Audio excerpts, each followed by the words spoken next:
Nós falamos, né, eu coloquei aqui que o nosso tema, a ansiosa solicitude pela vida, é o tema da tradução da Bíblia Ara, né, nessa perícope que é esse trecho relacionado à ansiedade, né?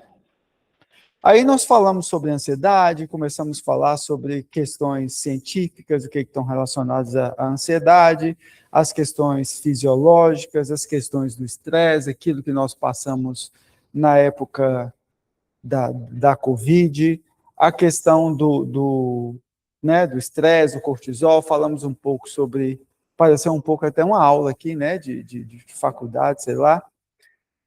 Começamos a fazer a conexão com a Bíblia, falando que não há nenhuma relação de pecado com crise de ansiedade e depressão. Isso não é pecado, isso não é demônio, tá?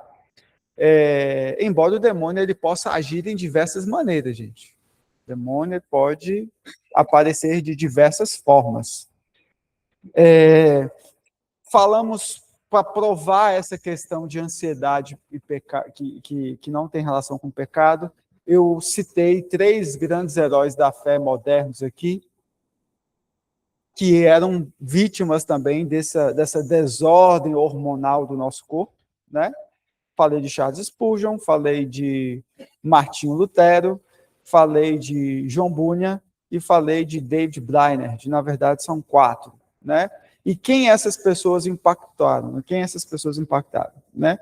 Começamos a falar aqui de onde vem essa ideia de que depressão era uma espécie de possessão demoníaca com uma vida relacionada ao pecado, e falamos sobre civilizações antigas e chegamos até algumas teologias que são pregadas no dia de hoje. E aí, pessoal, a gente tem que ter muito... Aí a gente parou aqui na questão dos 3 Qs. Como lidar com a ansiedade. E a proposta é questão física, questão espiritual e questão terapêutica. Eu já comecei a falar da questão física, parei aqui na questão terapêutica, e na questão espiritual é que a gente vai amarrar todo o texto bíblico aqui, tá? Então, a questão da ansiedade, existem as pessoas, assim, a gente hoje é muito bombardeado com as questões, a gente tem hoje muita informação nos dias de hoje, né? A gente tem muitas informações aqui no telefone. Vira e mexe, a gente recebe uma notícia, nós somos bombardeados com várias notícias, e nem sempre essas notícias são verdadeiras e que nos trazem uma certa ansiedade. Então, a gente precisa, na verdade, tratar a ansiedade como um ser completo. Nós somos seres que temos uma interação social, somos seres que precisamos interagir espiritualmente, precisamos interagir socialmente e precisamos interagir com o nosso eu. Eu tenho um eu, né? Cada um de nós tem um eu, um intelecto que conversa, que troca ideias, que sofre, que ri, que chora. Então, a gente precisa tratar isso numa completude. Falamos aqui da questão física, sobre a necessidade imperativa de cuidar do seu corpo, né? Necessidade imperativa. Você precisa cuidar bem do seu corpo, né? Você tem que ter uma alimentação adequada, você tem que fazer uma prática regular de exercícios. Coloquei aqui a questão da meditação, a questão, né, de uma questão muito mais de você parar, descansar, pensar em coisas boas. Falei aqui da questão da higiene do sono. Então, nós precisamos ter isso na nossa vida. Quem não cumpre essas regras vai dar ruim. Não é que talvez vai dar ruim, não. Vai dar ruim. Né? Eu conheci uma pessoa uma vez que ela almoçava o quê? Bolacha recheada no almoço. Pessoal, essa moça não tem mais 10 anos de vida. Ela almoçava bolacha recheada, ela não tinha uma alimentação adequada, uma moça com 23 anos tendo arritmia cardíaca. Isso não é normal. Isso é consequência de uma alimentação errada. E o corpo é tão grato quando você começa a tratar dele, que existem casos de pressão alta ser revertida por questão de educação física e alimentação, questões de diabetes. A diabetes é revertida por causa de alimentação e educação, Nós, inclusive, eu vou até pedir licença, que ele está em casa, irmão Paulinho mesmo, é um exemplo. Ele, quando começou a fazer atividade física, a diabetes dele praticamente sumiu. Né? Irmão Paulinho, ele cuida bem do corpo dele, ele faz atividade física, vai na academia, né? Então, quando você toma essas posições... Agora, se você ficar em casa, tomando Coca-Cola, dormindo, enchendo a cara de doce, vai dar ruim. Aí que a gente precisa fazer um balanço muito sério com isso. Porque já é uma crítica do que a gente conversou. Hoje as pessoas querem querem as coisas fáceis. Todo mundo quer fácil, né? Todo mundo quer a coisa fácil. Ah, eu quero o evangelho, mas eu não quero a cruz de Cristo. Né? Eu quero servir Jesus, mas eu não quero cumprir nada que está na Bíblia. Eu sei o que é bom para mim. Então, existem pessoas, por exemplo, hoje existe uma coisa muito forte. Por exemplo, as pessoas vão fazer um tratamento de obesidade. A pessoa é só um pouquinho gordinha, aí ela começa a usar monjado. Ela usa monjado. Aí depois que ela termina de usar monjado, ela começa a fazer todas as coisas ruins que ela fez antes que ela fazia para ela tomar monjado. Então, na verdade, você tem que ter um estilo de vida saudável. Coma seu chocolate, beba sua Coca-Cola, mas priorize comer isso de forma esporádica. Coma só no fim de semana. Você não precisa tirar tudo, não. Vai para o seu churrasquinho, come seu torresmin, né, Nádia? Torresmin, né, aquele feijão tropeiro gostoso. Mas você não vai comer feijão tropeiro todo dia. Você tem que ter hábitos saudáveis. Você precisa ter hábitos saudáveis. Eu não vou comer doce todo dia. Eu vou evitar o açúcar. Como é que eu vou evitar o açúcar? Então você tem que bolar uma estratégia. Porque senão vai dar ruim, gente. Não tem condição. Fazer caminhada. Você precisa fazer caminhada. Você precisa colocar a sua vida no prumo. Da mesma forma que nós temos questões espirituais, né, pra gente, que nós vamos chegar aqui também, a gente tem questões físicas que elas precisam ser obedecidas. É igual um carro. Você compra um carro novo. Se você colocar gasolina ruim nele, ele não vai rodar, ele vai estragar. O seu corpo é assim. O seu fígado fica lá clamando por boas gorduras, bons açúcares, boas proteínas. Aí o que ele recebe? Ele recebe porcaria, vai estragar ele. Vai estragar. Então a gente precisa cuidar. A gente precisa ter um cuidado. E esse cuidado ele tem que ser permanente. Aí a pessoa vai lá, toma monjado, emagrece e desce o pau de novo. Eu tô magro, ó, desce o pau no pudim. Desce o pau na gordura. Né? Então você precisa ter uma educação. E por isso que Deus nos deu um cérebro. Nós temos um cérebro aqui. Nós não podemos ser movidos por qualquer tipo de paixão. E a gente fala muito, né? Para crente tudo é pecado, menos a gula. A gula virou um pecado aceitável dentro da igreja. Isso é verdade.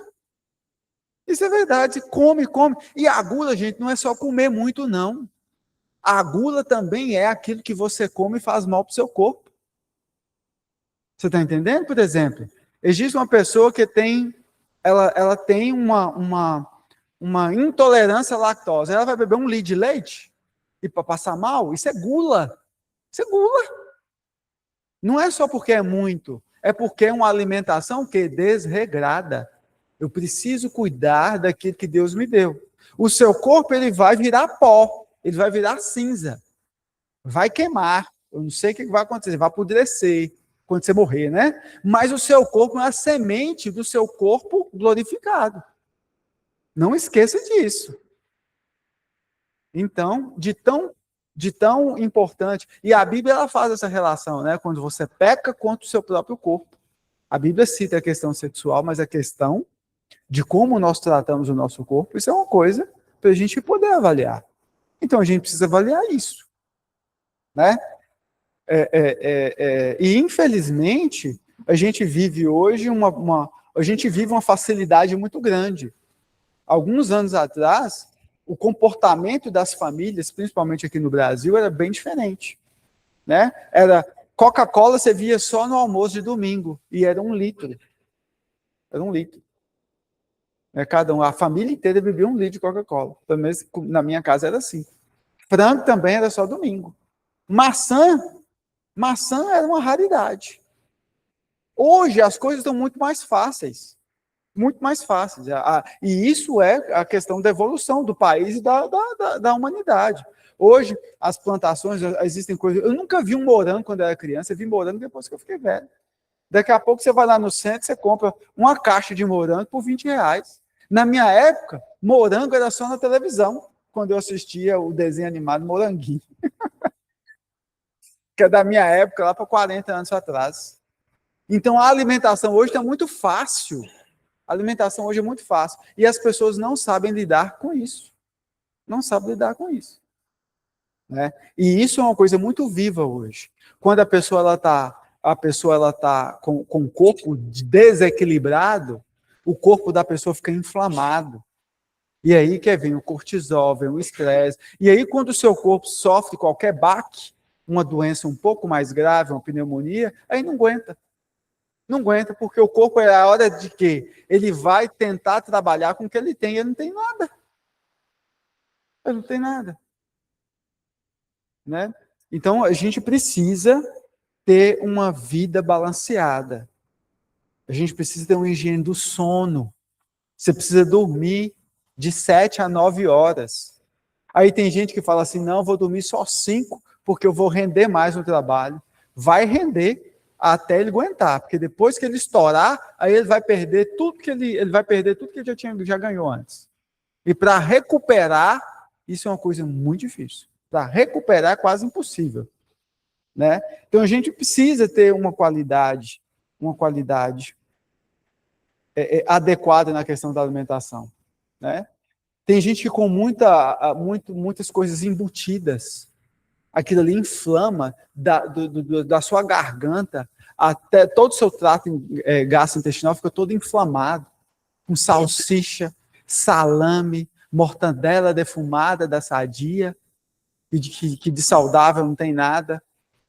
Então a gente precisa ter muito cuidado com essas coisas. A gente precisa fazer as nossas escolhas de forma adequada, né? Então a gente precisa. Então a pessoa, por exemplo, quando também ela vai praticar atividade física, ela tem que ter um balanceamento. Ela precisa de mais proteína, ela precisa de mais sais minerais. E isso acontece. As pessoas, quando vai ficando mais idosas, têm que ficar atento às questões de todos os sais minerais. Existem pessoas que têm depressão e ansiedade por causa de uma alimentação desbalanceada. E não é só, gente, ansiedade e depressão, não. Principalmente as mulheres que não tomam leite, não fazem uma reposição de sais minerais, elas têm o quê? Osteoporose. Quando assusta, a carga óssea dela, de cálcio nos ossos, está lá embaixo. Isso já está lá na frente. Precisa fazer reposição de cálcio, magnésio. Tem gente que tem arritmia cardíaca porque não tem. O coração ele bate com uma gasolinazinha, que chama o quê? Cálcio, magnésio e potássio. Se faltar um desses três, seu coração vai falhar. Vai falhar. Então a gente precisa ter um cuidado com o nosso corpo. A gente precisa fazer uma avaliação, né? Nós somos, né? A gente tem um cérebro aqui. A gente tem que pensar direito, né? E se a alimentação ela não for adequada, vai dar ruim. Não tem como não dar ruim. Não tem, você não é melhor do que ninguém. Por que você você vai ficar bom? Então a gente precisa ter esse equilíbrio na nossa vida. A vida não é feita só de prazer, não, gente. Ah, eu não gosto de comer couve. Ó, você vai ter que dar um jeito. Ou então vai tomar uma injeção de iodo. Eu não sei quem já viu uma injeção de iodo para quem tem anemia. É uma coisa terrível. A agulha já é desse tamanho, nem cabe no braço. Se der no braço, já passa do outro lado. Tem que ser na bunda mesmo. Então, infelizmente, tem gente que ela só muda de vida quando ela está lascado. Está lascado, vai no médico, está lascado, aí ele vai ter que fazer tudo que ele não fazia. Ah, eu não gosto de maçã. Tem gente que tem o desplante de falar que não gosta de maçã. Ah, eu não gosto de goiaba. Gente, esse tipo de gente existe. Ah, não, eu não gosto de banana, não. Eu não gosto de banana. Eu não gosto de quiabo, eu não gosto de abóbora. Dê o seu jeito. Dê o seu jeito. Ou então fica doente. Ah, não, eu gosto de ficar doente, então fica. Então precisa. O nosso corpo precisa ser nutrido, você foi feito para isso. Ou você acha que Deus colocou todas essas coisas? Imagina a variedade de comida que Deus colocou no mundo. Aí tem que ficar doente mesmo, está desprezando aquilo que Deus deu, fica doente. Então a gente precisa ter essa avaliação. A alimentação e a prática de exercícios regulares, isso é o mais importante para termos uma vida saudável. É o mais importante. Gente, na verdade, a própria indústria farmacêutica começou dessa forma. Vendo o que tinha nas plantas que fazia bem para o corpo humano e começou toda a evolução. Por exemplo, o primeiro medicamento que foi sintetizado foi a aspirina, que formou a grande indústria Bayer, que até hoje é uma das maiores do mundo. Lá na Alemanha tinha uma planta que dava na beira dos rios. E toda hora, quando todo mundo tinha uma inflamação, uma gripe, uma dor, ia pegar essa planta e fazer o quê? O chá. Aí o pessoal falou assim, gente, o que tem dentro dessa planta que todo mundo toma e fica bom? Aí eles foram pesquisar. Aí surgiu o quê? Aí surgiu o ácido salicílico, depois o ácido acetilsalicílico, que é a famosa aspirina. O primeiro medicamento sintetizado e distribuído por toda a indústria farmacêutica no mundo. E chegamos até o que chegamos aqui hoje, com várias evoluções. Então teve um caminho. Né? Teve um caminho. Então a gente precisa trazer essa avaliação. Então, vamos fechar aqui o primeiro quê. O primeiro quê, que é o quê? O quê? Tá? Prática de atividade física e alimentação. Eu gostaria que todo mundo que está aqui, todo mundo que está escutando, tivesse tomado para você esse compromisso de ter uma dieta e uma vida de qualidade. Eu preciso ter uma vida saudável, de prática de exercício, de atividade física e de alimentação. E eu até em tom de ameaça, se você não faz isso, você pode esperar que você vai adoecer. Você é mais suscetível ao câncer, você é mais suscetível a arritmias cardíacas, você é mais suscetível à morte súbita, você é mais suscetível a tudo quanto é coisa ruim, física que pode acontecer no seu corpo, você é suscetível. Doenças das mais inimagináveis. Vocês já viram um livro de doença, o tanto que tem? Pois é, você pega aquele livro ali, tudo pode ir para você. Se você não tiver uma saúde e E eu não falo isso, gente, eu não falo isso misericórdia mesmo. Eu não falo isso da minha boca, não. Eu falo isso porque precisamos cuidar do nosso corpo e ter uma prática de atividade física e alimentação. O nosso corpo, ele é regido por duas questões principais. O nosso corpo, ele é afetado pelo genótipo e pelo fenótipo. O que é o genótipo? É tudo aquela carga genética que você recebe do seu pai e de sua mãe. Então, quando você chega no médico, e o médico desconfia que se você tem uma doença, ele vai perguntar, seu pai, sua mãe, seus irmãos têm essa doença? O outro fato é o fenótipo. O que é o fenótipo? É tudo que o meio influencia em você. É o que o sol faz na sua pele, é o que você come. Né? Então, por isso que tem dois gêmeos. Eles são idênticos. Mas ele tem, às vezes, ou quando você olha assim, tem alguma coisa um pouquinho diferente, que é o que você faz identificar, né? Esse é X, esse é Y. Por quê? Por causa da influência do fenótipo. E o fenótipo ele pode influenciar de forma tão positiva quando você cuida do seu corpo, que até mesmo a carga genética que você tem, que pode te dar alguma doença ruim, você não vai ter porque você cuidou de você. Você cuidou de você. Né? Por exemplo, todas as mulheres da família têm uma predisposição para ter osteoporose.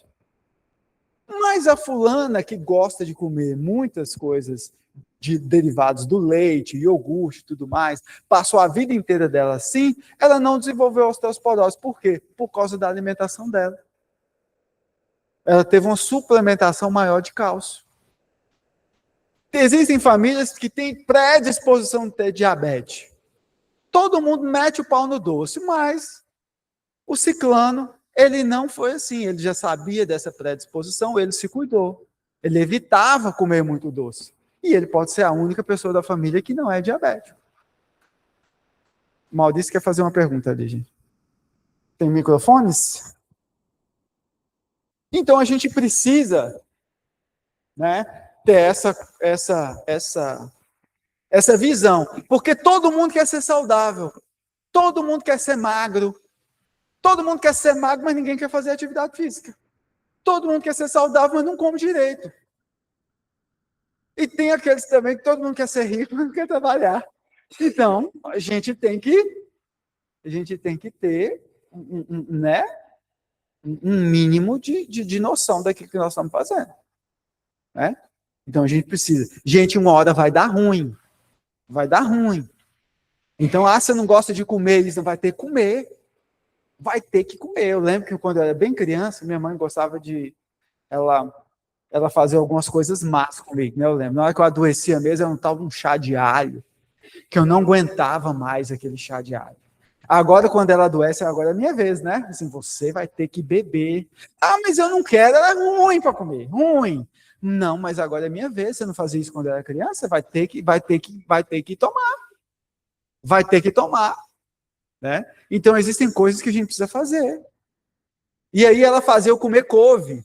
Gente, eu fazia vômito na mesa. Ela preocupava de jeito nenhum. Você vai comer. Você vai comer. Então, a gente precisa ter esse exercício. A gente precisa. Ninguém vive só comendo arroz e linguiça. Com arroz e linguiça, imagina que prato inflamatório. A linguiça, o tanto de nitrito e nitrato que tem gente que só come arroz e linguiça. Vai dar ruim, gente. Vai dar ruim. Tem gente que não come carne. Gente, quem não come carne, fica atento. Pode fazer exame. Não, eu sou... Como é que fala? Eu sou vegetariano. Tudo bem. Então, façam uma reposição de vitamina B12 urgente, que vai dar ruim. Não vai ter as vitaminas necessárias. Pode perguntar, Maurício. Ô Alice, bom dia, gente. De tudo isso que você falou aí também, uma das coisas para a gente ter uma qualidade de vida boa é uma boa noite de sono também. Sim. Eu não consigo, o pessoal da saúde fala que você tem que ter no mínimo 8 horas de sono por dia. Eu não durmo 8 horas não, cara. O máximo que eu durmo é 4 horas e meia, 5 horas, e eu me sinto bem, satisfeito com isso aí. Para quem não sabe aí, há alguns anos atrás, eu era carreteiro, moço. Eu varava a noite viajando, né? E só na Transnorte eu trabalhei 15 anos. Saía daqui 0 hora, tocava a noite toda, cedinho, eu estava lá em Belo Horizonte, ou seja, eu acostumei, o meu corpo acostumou com essas noites de sono. E nós fizemos uma reunião uma vez lá, com aquele doutor Agamenon, médico neurologista, e ele falou para a gente que uma noite de sono que você perde, você não recupera ela mais nunca, né? Ou seja, tem gente que dorme aí 10, 15 horas, eu não consigo não. Eu dormi o que não é bom. Porque se eu dormir 4 horas e meia, 5 horas, para mim tá de boa. Mas tem gente que consegue dormir até 11 da manhã, para mim um cara desse é doente. Você citou dois extremos. O que é recomendado é de dormir de 7 a 9 horas. Não é 10, não é 11, não é 12, e também não é 6, não é 5, não é 4. Você fala que você está bom, mas amanhã, qualquer colapso que você tiver, a culpa vai ser nessas 4 horas que você está dormindo. Seu corpo realmente precisa de 8 horas. E eu vou falar para vocês. É claro, gente, a medicina hoje está evoluindo para um patamar muito maior. A medicina ela vai evoluindo daqui 100 anos e ainda nem descobriu metade dessa engenharia que é o corpo humano. Então, para vocês terem ideia, quando uma pessoa... Você sabe como é que seu relógio, esses relógios inteligentes falam que sua noite de sono não foi boa? Você sabe como é que ele faz? Porque ele faz uma leitura por inteligência artificial de variações cardíacas do seu batimento cardíaco. Ou seja, o seu coração já está funcionando em sobrecarga, porque você não dormiu. Imagina? Imagina? Então, existem já parâmetros que medem isso. Isso é uma doença? Não. Gente, mas vai dar ruim. Precisa dormir de 7 a 9 horas por dia. Tá? Precisa. Dá um jeito. Você dá um jeito, viu, Maurício? Dá um jeito. Gente, para tudo se dá jeito nessa vida. Porque quando você vai adoecer, você vai ter que ficar deitado 24 horas, 48 horas, 72 horas. Imagina uma pessoa doente internada no CTI de um hospital. Tem que dar o seu jeito. E isso, essa galerinha nova aqui, que não gosta, tem gente que assim, que acha que pode, acha que é novo, que está blindado contra as coisas, vai dar ruim. Precisa dormir. Se não dormir, gente, existem doenças que aparecem lá na frente. O que acontece? Uma das maiores descobertas hoje da medicina é o tratamento de câncer. Tratamento de câncer hoje, o ponto principal dos estudos agora, não é mais a quimioterapia que você faz, você vê a molécula para destruir o tumor. É a imunoterapia. Por que imunoterapia? Porque você sabe o que é o câncer? O câncer é um colapso do seu sistema imunológico. E o que é que regula o seu sistema imunológico? O sono. Então, pessoas que dormem pouco, elas são mais suscetíveis ao câncer do que pessoas que dormem normal.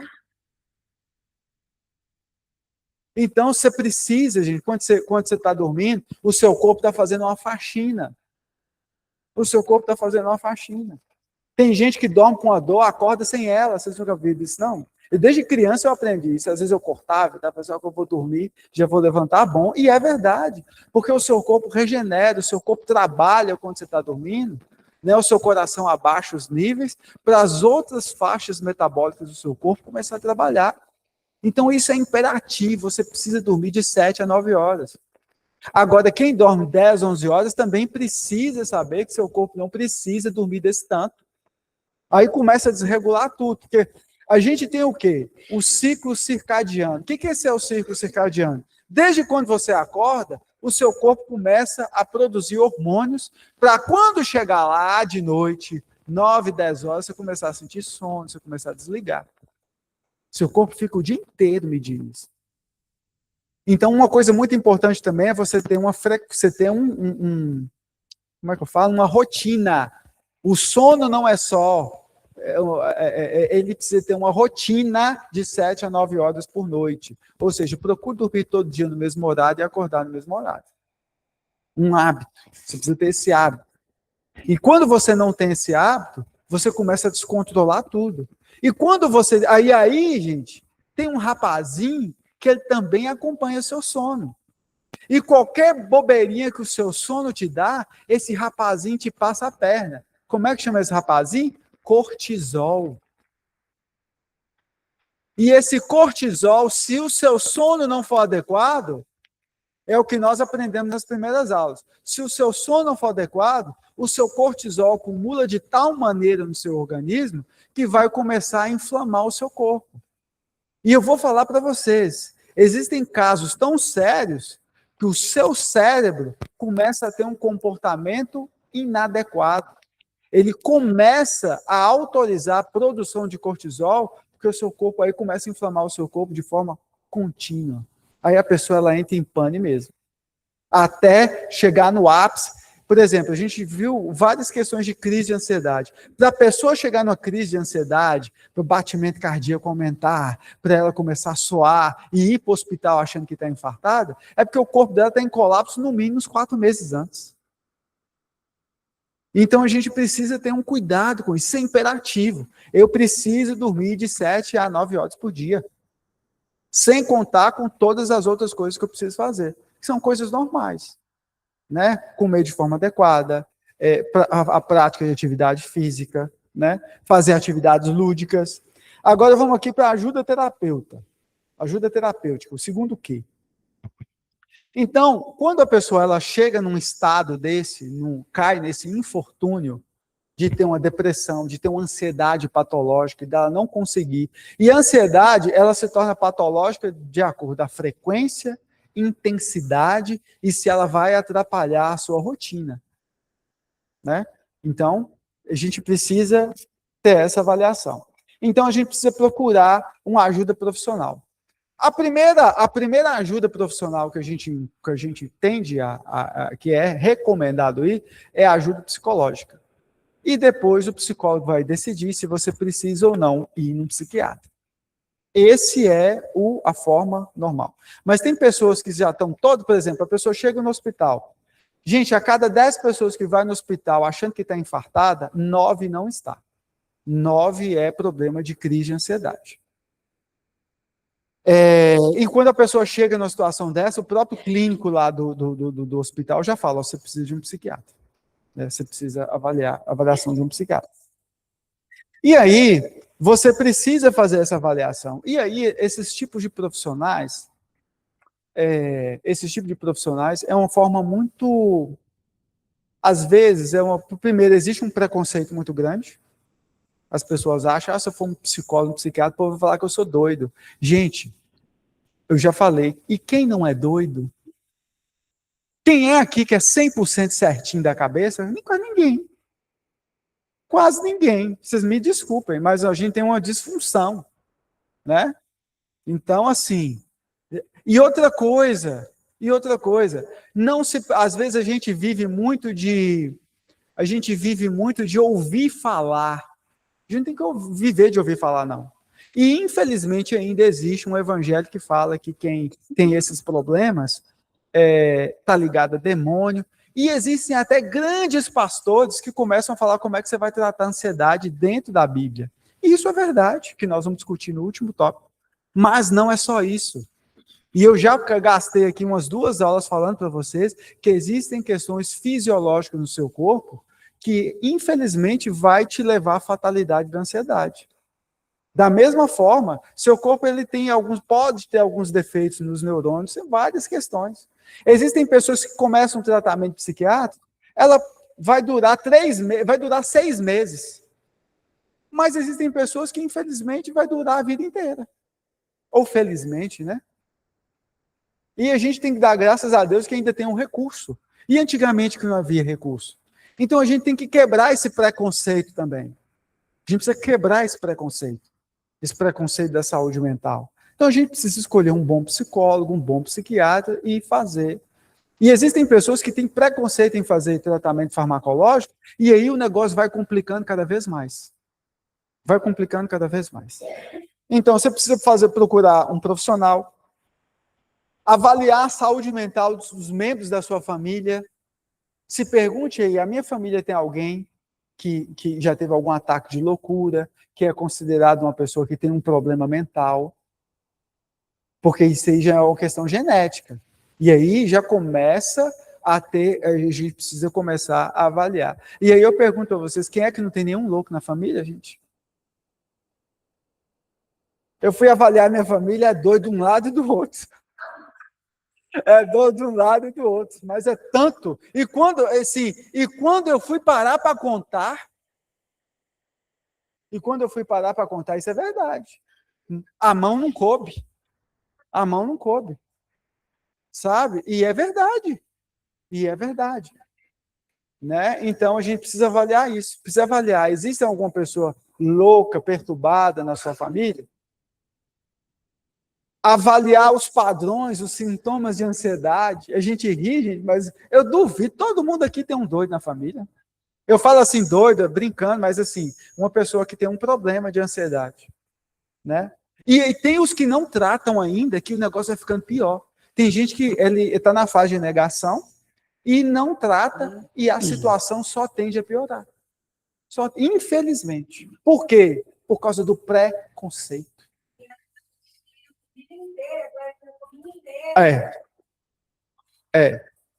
Não trata. Outra coisa também. Eu não sei se eu toquei no assunto com vocês. Usuários de droga, a droga, o que ela causa? ela pode excitar, normalmente ela excita o sistema cerebral, né? Então, uma pessoa que usa droga tem vários tipos de alucinação. Aquelas alucinações que ela tem, às vezes, ela pode dar uma pane no seu cérebro. Igual um aparelho eletrônico, às vezes dá uma carga, uma sobrecarga que queima o fusível, não é? O cérebro é mais ou menos assim também. Os impulsos elétricos ficam prejudicados. Pessoa que... Esse microfone não tá bom. Pessoas que... Podia tirar um pouco do agudo desse aqui? Não, pode deixar, só tira um pouco do agudo aqui. Aí, então, o que acontece? E aí a pessoa ela dá uma pane. Gente, existem casos de pessoas que enlouqueceram por causa do uso de droga. Gente, e não é só um não, viu? Pessoas que têm o uso de droga de forma rotineira, é quase que 100% certo que ela vai ter problema mental.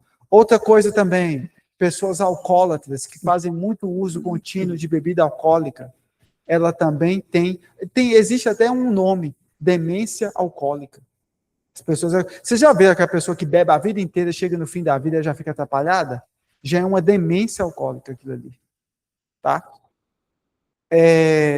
Existiu, há uns anos atrás, uma das primeiras drogas que surgiu, o nome dela é LSD. E então era droga muito famosa, era injetada. Ela surgiu antes da cocaína, então era chique usar LSD. E o que eles aconteceram? Por exemplo, a pessoa usava LSD e sentia aquela excitação cerebral. Agora, tinha uma questão clínica desse tipo de pessoas, que, por exemplo, 10 anos, 20 anos depois, ela tinha episódio de excitação cerebral porque ela usou LSD 10, 20 anos atrás. E a medicina até hoje não conseguiu explicar isso. Então, para vocês verem como é uma coisa muito, muito delicada. Pode perguntar, Maurício. Você falando esse negócio de loucura, eu lembro uma vez que a gente participou de uma reunião lá na empresa com uma psicóloga lá, uma mulher que estudou o comportamento das pessoas a vida inteira, né? E no meio da palestra dela lá, ela deu uma pausa e mandou a gente olhar, fica olhando para o rosto do outro, para a cara do outro, e o pessoal começou até a rir. Aí ela falou, vocês estão rindo, mas vocês não se enganam. Um rostinho desse que está rindo para vocês aí pode matar uma pessoa no momento de loucura dela. Ou seja, ela falou que um momento de loucura da pessoa, ela pode fazer um repente lá, que nem ela mesma vai saber o que ela fez depois, né? Aí, nesse caso, eu não sei se a louca é a médica, a psicóloga. Mas, enfim. Mas é verdade. Isso aí é verdade. E acontece, né? A gente vê, infelizmente, principalmente nas questões de escola, bullying. Gente, a questão do bullying é uma coisa gravíssima, né, dentro das escolas. Eu acho que a sociedade não soube lidar com isso ainda. E uma coisa que a gente tem que ter muito na nossa cabeça também é que a gente não pode importar com o que todo mundo acha. Se a gente for importar com o que todo mundo acha da gente, a gente vai ficar louco. É claro que tudo tem um nível, né? Eu não vou chegar aqui também pelado para assim, não tem. Eu tenho que me dar o respeito, né? Mas a gente também não vai fazer coisas esdrúxulas, mas a gente tem que ter um pingo de noção de que ninguém é 100%. E às vezes as pessoas se importam muito com o que as outras falam. Esse é o grande agravamento do bullying. Teve um caso, quando eu era adolescente, um rapazinho, ele estudava no Padrão, aqui.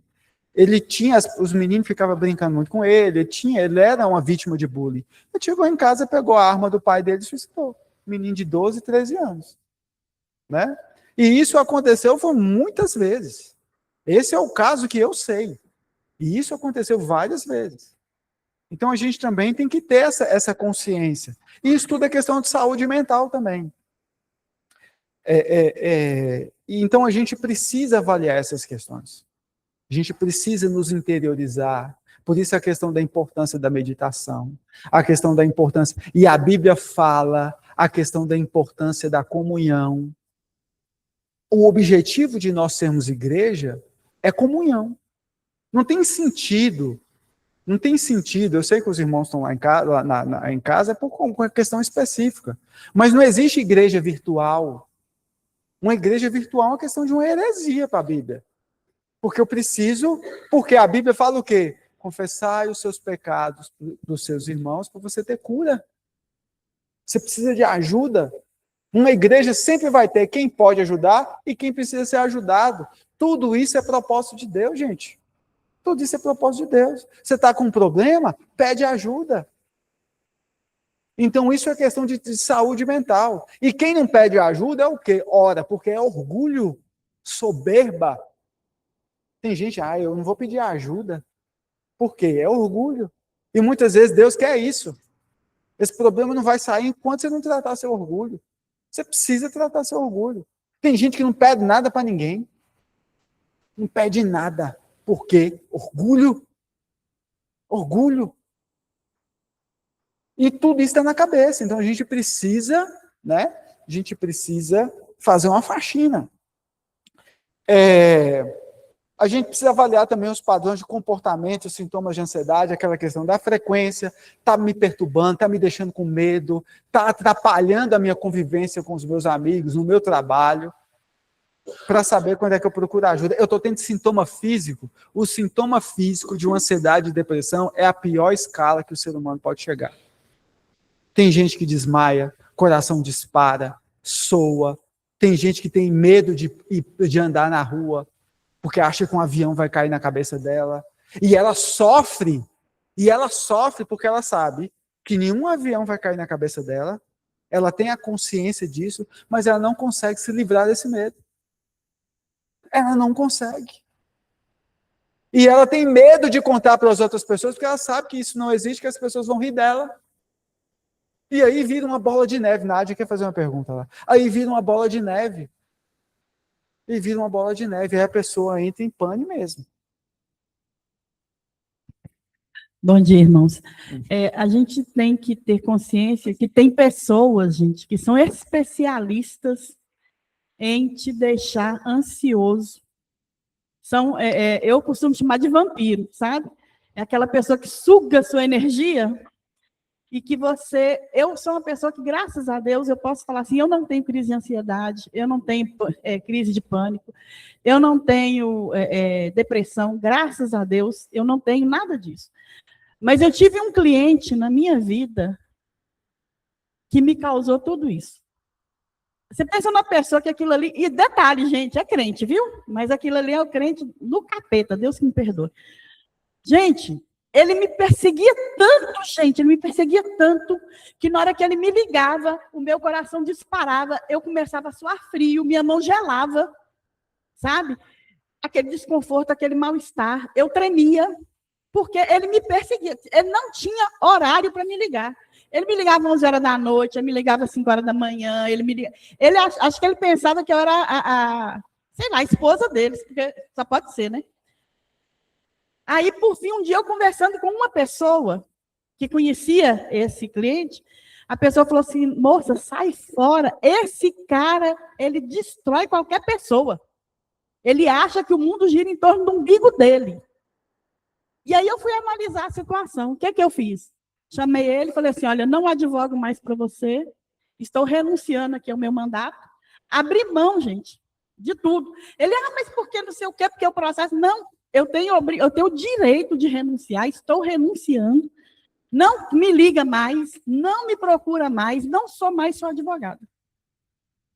Aí ele ainda começou a me perseguir, eu peguei e falei com ele, ainda começou a me ligar algumas vezes, enchendo o saco. Eu falei com ele, olha, não me liga mais, porque senão eu vou te denunciar, eu vou na delegacia e vou falar que você está me perseguindo.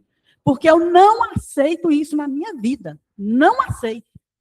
Aí ele pegou e parou. Graças a Deus parou.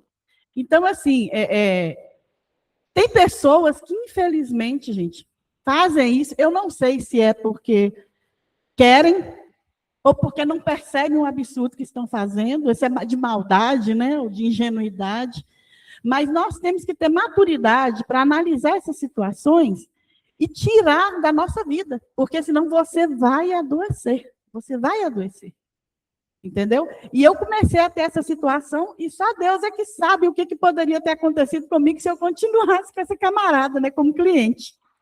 Então, assim, eu passei muito mal mesmo, assim, de ter crise de ansiedade, eu ficava assim, na hora que o telefone tocava, eu falei, será que é ele? Eu já começava a tremer, entendeu? Era uma coisa assim absurda. Aí eu falei assim, gente, uma mulher do meu tamanho, ficar tremendo porque um homem está me ligando. Não aceito na minha vida, não. Pus o joelho no chão, orei, devolvi o serviço, falei, não quero, não me liga, não me procura. Então, assim, tem coisas que a gente tem que ter maturidade, a gente tem que ter, e falar assim, eu não aceito na minha vida, e tirar da sua vida. Porque tem pessoas más nesse mundo. E, infelizmente, é igual eu estou falando, eu não sei se ele fazia por ingenuidade ou era por maldade, mas ele fazia, entendeu? E eu não aceitei na minha vida. Eu perdi dinheiro, mas eu não perdi minha sanidade. O tópico que você expôs aí é o seguinte: a gente precisa tirar o objeto estressante da nossa vida, né? Então, Nádia, ela teve uma crise de ansiedade por uma pessoa. Então, tudo aquilo que você tem crise de ansiedade, seja por várias questões, você precisa avaliar. Tem um tratamento que é um dos principais que faz, esqueci, é cognitivo comportamental. É o mais famoso hoje, né? Um dos mais famosos trabalha essa questão de avaliar o agente estressor e combater ele, né? E isso, Nádia citou um exemplo, mas pode ser vários outros. Aí essa terapia vai depender. Tem gente que pode ser que você vai enfrentar de alguma maneira, ou vai ter que ser retirada essa barreira, ou pelo enfrentamento ou pelo afastamento. Pastor Geraldo. É porque eu estou vendo ali avaliar padrões de comportamento e sintomas de ansiedade. Eu queria dizer, por exemplo, se ansiedade, por exemplo, pessoas que têm ticket, eu tranco a porta, depois eu volto, será que eu tranquei mesmo? Volta lá e torna umas 3 vezes, né? Pessoas que têm mania de limpeza, está passando com assim, passa o dedo para ver se está tudo limpinho, né? Pessoas que têm essa história. E eu quero saber, assim, se, por exemplo, o Alzheimer, se tem alguma avaliação com ansiedade. Não, Alzheimer e ansiedade não tem uma relação clara traçada pela medicina hoje. E essa questão que você citou, Gira, é aquela história. Depende da frequência, da intensidade, ou se atrapalha ou não a sua vida. Então, por exemplo, sei lá, conferir se a porta está trancada 3 vezes é uma coisa, mas quando é 10, quando é 15, é outra completamente diferente. E para esse aí, eu sei até a doença que chama transtorno obsessivo compulsivo. É isso que aí eu ia existem falar. as pessoas que lavam muito a mão, até a mão sangrar. Existem pessoas que têm hábitos assim. Por quê? E a pessoa sofre muito. Porque ela sabe que a porta está trancada, ela sabe, mas para ela aliviar aquele estresse, aquela ansiedade, ela vai lá e aperta de novo essa chave. Aí ela sabe que a mão dela está limpa, mas para ela aliviar, ela vai lá e lava, a mão sangra. É um sofrimento. É um sofrimento. E aí, esse tipo de zelo pode passar por qualquer outra parte da vida. A pessoa que tem esse transtorno de obsessão e compulsão, ela também tem pensamentos, principalmente quem é crente e tem esse tipo de doença, ela tem pensamento de blasfêmia. Então, ela acha que está blasfemando contra o Espírito Santo, porque a Bíblia fala que o pecado contra o Espírito Santo é imperdoável. Então, ela tem medo de pecar contra o Espírito Santo, ela começa a ter pensamento, gente, é uma loucura. Aí a pessoa entra em pânico, é uma loucura mesmo. Aí tem gente, por exemplo, que acha que se ela não vestir uma roupa azul, vai acontecer uma catástrofe no mundo. Roberto Carlos é assim, ele tem essa doença, ele fala, se ele não vestir azul, se ele não ter os tiques dele, todo o ritual dele, ele acha que uma coisa ruim, muito ruim vai acontecer. Ele sabe que isso não é verdade, ele sofre fazendo isso, mas ele se entrega a isso para diminuir a ansiedade. Você quer falar mais, Ana? Eu ia só completar, principalmente nessa questão que você falou do transtorno obsessivo compulsivo, porque é justamente isso, a pessoa pode só gostar da casa limpa e querer tudo limpo, mas também tem essas pessoas, que mais conhecido como TOC, né? A gente acha que TOC é só querer tudo organizado, mas não. E é mais próximo do que a gente imagina, né? Pessoas assim, na UBS mesmo, que a gente fazia estágio, a gente tinha contato com pessoas assim, e como a gente fazia visita domiciliar, muitas vezes as pessoas não conseguiam sair de casa por causa desse transtorno obsessivo compulsivo. Então, a gente tinha que ir até a casa da pessoa, e às vezes é dois extremos, gente. Ou às vezes a casa era uma zona, ou então a casa era um brinco. Tinha um caso mesmo de um paciente que ele tinha transtorno obsessivo compulsivo e ele morava com os pais. Ele botava os pais dele para limpar a casa e escravizava os pais para a casa ficar perfeita. E, gente, isso é gravíssimo, né? E falando sobre também Alzheimer e outras patologias, é muito importante também a gente ter esse discernimento, porque nesse tipo de doença psicopatológica, acontece muito de ter alucinação e construções delirantes. E também é mais normal do que a gente imagina. Então, por exemplo, a pessoa construir todo um delírio, né, em torno de uma coisa, ela não só imagina uma coisa, mas constrói toda uma história sobre aquilo, e não necessariamente é o capeta colocando coisa na cabeça dela. Às vezes é literalmente uma questão orgânica, física, sei lá, tem um tumor no cérebro dela e está fazendo ela ter um certo delírio, está vendo coisa, alucinação. Então, a pessoa vai lá e vê um vulto. Não necessariamente é o capeta, gente. Às vezes ela literalmente viu um vulto, às vezes ela está com alguma questão neurológica ou psicológica. Então, é muito importante a gente ter esse discernimento, porque às vezes chega uma pessoa numa questão demencial, ou então uma pessoa com Alzheimer, com construções delirantes mesmo, e a gente tende a falar, isso aí é o capeta. Mas às vezes não é, né? E isso também é mais próximo do que a gente imagina. É só a gente ir em qualquer CAPS aqui de Montes Claros, que está lotado de gente assim, de pessoas que precisaram ser retiradas da sociedade porque estava atrapalhando a vida delas as construções delirantes. E em qualquer posto de saúde também chega muito, tá, na aula de psiquiatria, pessoas que estão nessas crises mesmo. Então, a pessoa ela pode não necessariamente estar o tempo inteiro enlouquecida, né, com essas questões, mas ela tem períodos de crise. Então, ela tem uma crise aqui, e aí essa coisa explode, mas depois ela consegue voltar a viver a vida dela normal. Só isso que eu ia falar. O interessante, vou fazer uma pesquisa rápida aqui.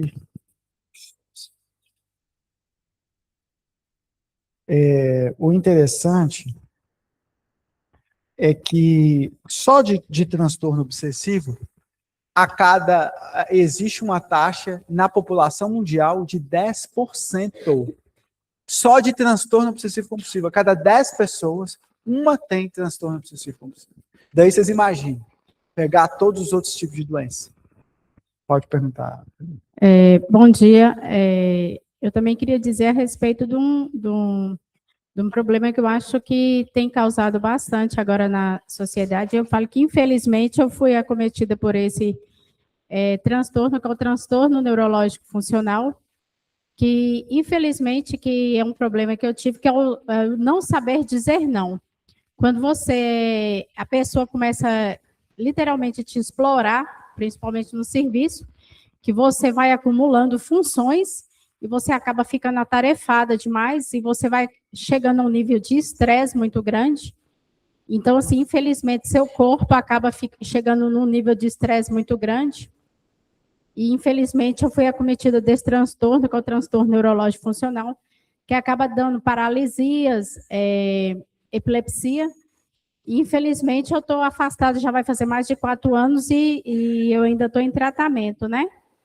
E isso é um problema muito grande. Então, assim, a gente tem que, infelizmente, a gente tem que ser vigilante quanto a isso, porque, infelizmente, na sociedade que a gente vive, é muito complicado, porque o nosso organismo, quando ele se sente muito sobrecarregado, ele realmente tende a chegar no estágio de falar assim, ó, cheguei ao meu limite. E ele realmente, eu cheguei a dar um estágio de paralisia, sendo que eu fui parar no hospital como um estágio de AVC, porque eu dei uma paralisia com estágio de AVC mesmo. Então, assim, a gente tem realmente que dar vigilância quando você vê que você realmente não está conseguindo falar, ó, não, eu não estou conseguindo. É realmente dar um não mesmo, basta. Gente, eu fiz uma pesquisa rápida aqui que me disse o seguinte: a cada 10 pessoas, de 7 a 9 vão ter em alguma parte da vida problemas de crise, de ansiedade e depressão. Isso não é coisas normais. São coisas patológicas. Então, a cada 10 pessoas, de 7 a 9, em algum episódio da vida, mais grave ou menos grave, durando mais ou menos tempo, vão ter problemas de ansiedade. Então, assim, é aquele negócio, né, que eu perguntei para vocês. E quem é que não tem problema? Pastor Geraldo.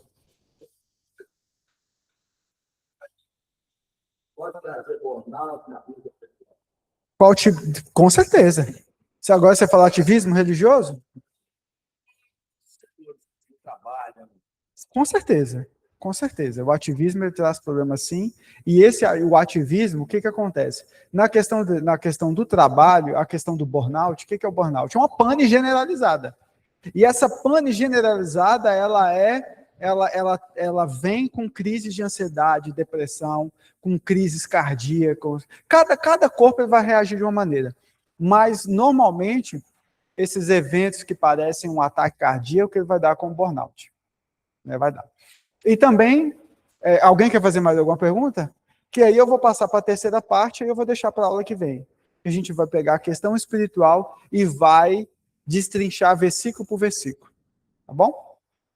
Que aí nós chegamos até aqui para chegar no auge da aula, que nós vamos destrinchar versículo por versículo sobre a ansiedade. Porque, na verdade, se vocês prestarem atenção, Jesus ele agiu como um psicólogo. Ele destrinchou ali como é que você vai tratar a crise de ansiedade. E é isso que nós vamos discutir na próxima aula. Tá bom? Vamos orar, então, para Deus nos dar sabedoria. Sabedoria para nós e para a gente aprender a tratar as pessoas que têm esse tipo de sofrimento do nosso lado. Bom? Maravilhoso Deus e poderoso Pai, nós te agradecemos, meu Deus, por essa oportunidade de compartilhar esse conhecimento, meu Pai, que o poder teu Espírito Santo esteja presente nas nossas vidas, nos ajuda, meu Deus, a ter entendimento, a discernimento desse assunto, meu Pai, para podermos avaliar aquilo que tem acontecido conosco, com as nossas emoções, e também ajudar as pessoas que precisam, meu Pai, que têm passado e sofrido com essas questões psicológicas, meu Pai.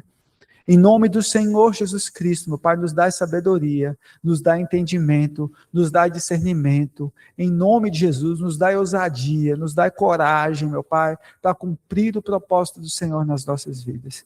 Que a bênção do Senhor esteja presente sobre a vida de cada um aqui presente, dos irmãos também que não estiveram, e que o poder do teu Espírito Santo venha trazer o renovo, a paz do Senhor sobre as nossas vidas, meu Pai. Dai-nos uma mente tranquila, uma mente de paz, e nos ajuda a não nos preocupar com as coisas desse mundo, meu Pai, mas agirmos na certeza e na fé de que o Senhor é por nós, assim como diz essa passagem bíblica que estudamos hoje.